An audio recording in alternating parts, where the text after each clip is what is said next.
এসছে, নাইস, এতটা স্পঞ্জি হয়েছে। কেকটা তো বানালাম, তারপরে এইভাবে প্যাকিং করে এই চকলেট স্পঞ্জ কেকটা নিয়ে গেলাম বন্ধুর মেয়ের জন্য। আর এই কেকটা বানালাম কি করে?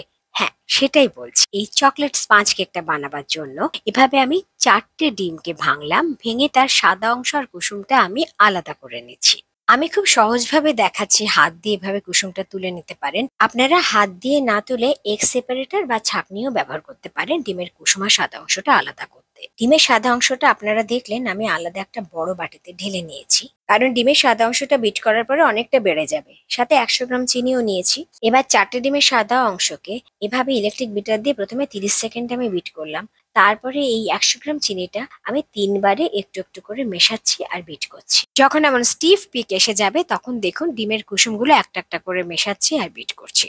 স্টিফ পিক বলতে বোঝাচ্ছে একটু চূড়ার মতো দেখাবে। এবার আমি 1 চামচ ভ্যানিলা এসেন্স দিয়ে আবারও 30 সেকেন্ড বিট করলাম। এবার গন্ধ নেই, রং নেই এরকম তেল দিয়ে কেকের যে মোল্ডটা সেটাকে একটু গ্রিস করে একটু বাটার পেপার দিয়ে দিলাম। ডিমের সাদা অংশটা বিট করার আগেই কেক মোল্ডটাকে গ্রিস করে নেবে, আমি ভুলে গেছি তাই পরে করলাম। এবার একটা ছাঁকনির মধ্যে একে একে 80 গ্রাম বা হাফ কাপ আর 1 টেবিল স্পুন ময়দা নিলাম, 20 গ্রাম বা 1.5 চামচ কোকো পাউডার নিলাম, ছোট চামচের 1 চামচ বা 5 গ্রাম বেকিং পাউডার নিলাম। এবার এই শুকনো উপকরণগুলো এই কেক ব্যাটারের মধ্যে একটু একটু করে 2-3 বারে মেশালাম আর এই স্প্যাচুলা দিয়ে ফোল্ড করে নিলাম। কিন্তু এর মধ্যে যাতে দলা বা গুটলি না থাকে তার জন্য একটা হ্যান্ড হুইক্স নিয়ে খুব হালকা হাতে এইভাবে একটু ঘুরিয়ে ঘুরিয়ে মিশিয়ে নিলাম।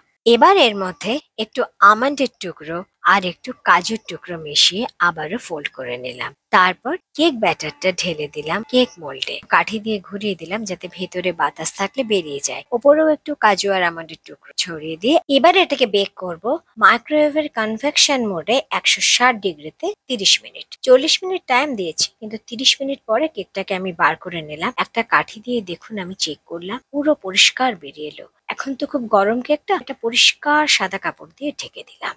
এবার ঘন্টা 3 পর কেকটা রুম টেম্পারেচারে এসে গেছে, তখন ঠিক এইভাবে কেকটাকে আমি ডিমোল্ড করে নিলাম। কেকটা কিরকম হয়েছে? আজকে কেকটা কাটবে আমার বন্ধুর মেয়ে। Thank you so much, thank you very much. গন্ধটা খুব ভালো বেরিয়েছে, খুব স্পঞ্জি হয়েছে।